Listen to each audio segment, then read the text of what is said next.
I pitched to MrBeast and he said yes. Can we collab?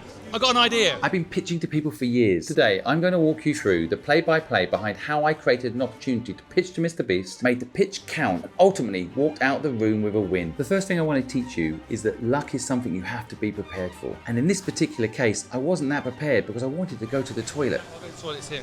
But I tell you who was prepared. My cameraman Dudley. He left the camera running, and guess what? Luck struck, and we were ready.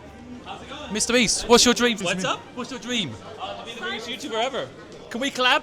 I got an idea. I'm going to see you later. Now, the second lesson I'm going to teach you. Doors will close on you even when you've had luck. There was MrBeast. The door closed, the opportunity left. So what did I do next? And this is the second lesson I need to teach you. I figured out who else MrBeast was in town with, and I reached out to him. Hey JD, good to meet you. You alright, mate? Great to meet you, JD. Nice to meet you. You too. If you want to reach someone, you need to figure out everything about them. Who are their friends? Who's walking their dog? Get to know their network. Because if you can't get direct to the person you want to speak to, you can go direct to the people that know them and have the relationship to get you in there. Is it possible to go see him? Yeah, I think yeah. he knows who I am now because he just looks at me. Every big deal I've ever done has had gatekeepers. Hang here for a while. Okay. The third point I want to teach you here is that you need to be patient. We're filming a quick collab after Well, we're going straight down to Yeah. the next appointment. From Yeah. Here. 2 minutes, that's all it was, just quick 2 minutes. Yeah. 3 years I've been trying to get hold of MrBeast, this is 3 years. Every time you ever get a sale, especially a big deal like I'm about to do here, there will always be big dogs blocking you. So how do you deal with a roadblock? You basically have to do the Uno reverse card, and this is what I mean. We can walk down with him if it helps. Maybe afterwards. I've got to go after this, unfortunately. So this is the thing that no one teaches you in sales. You're not there to be submissive. When he says, "Can I come back later?" I say, no. Now that changes the dynamic. That's what you want gatekeepers to feel like. You want them to feel like, actually this person's important despite the fact they've been chasing me, and I could lose my job if I don't let them in.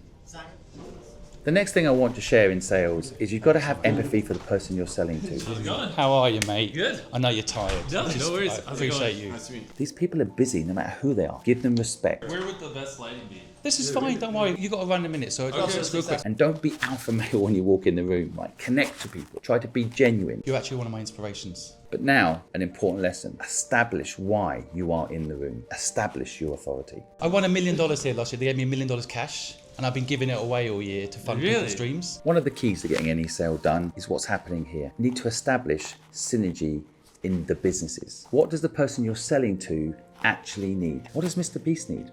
You could argue nothing.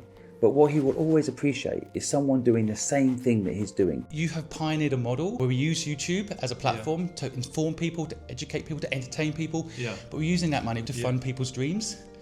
So I'm establishing, one, a bit of respect for him, which by the way, he will always mirror. And two, that we have synergy in our business models. So it's not so much establishing that he needs me, but it's establishing that we are similar. And that could lead to a connection. For profit, for good is my model. Yeah. I just want to make money and then give that money away to fund people's dreams. That's the same thing we do. I love Exactly, yes. One of the things in sales that I see so many people make the mistake to do is they don't share their personal story. I was 15 years old when I got kicked out of home, and I was homeless. And I tried to get a job and I couldn't.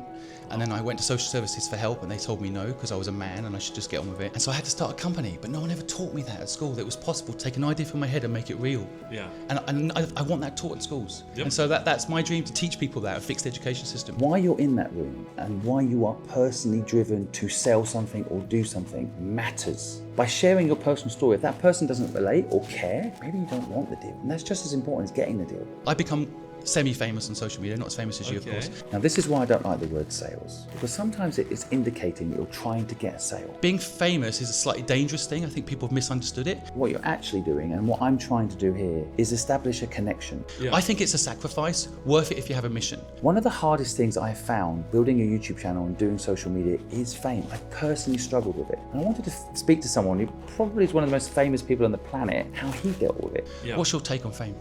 Yeah, I mean, if you had to choose between wealth or fame, obviously pick wealth, because fame, I don't need to state the obvious. There's a lot of negatives that come with it. There's obviously a lot of positives. In my case, I mean, this is all I've ever wanted, was to be a YouTuber, to help people, to entertain, hundreds of millions of people. And so for me, it doesn't matter how bad it gets. I mean, I just love creating content. It just is what it is. Now, I wasn't doing it to get the sale closed. I was genuinely interested in this subject. point I'm trying to make is something you have in common can bond you. You are selling to a person, not a company. What does that person have in common with you? It can be a huge bond to make a deal happen. And that's partly what I'm doing here. Now the pitch, probably the most important part of any sales process. The best advice I can give you is don't blink. One final thing. I want to help 1,000 people in a video make their dream a reality. Whoa. 1,000's quite a bit. What I mean by don't blink, say it with conviction. Say it like you believe it. You actually have to believe it in your inner core, because people can spot bullshit when you're selling to them. We help 2 people a day already. We Yeah. fund them, we promote them, we support them. We got 10 million views on the video yesterday that we put out, helping someone's dream. Yeah. I know with you, 1,000's easy. We can Okay. do it. I have never ever sold anything I don't believe in. If I pitched him something small and blinked, he wouldn't do it. I pitched him something big with conviction, it's likely to happen.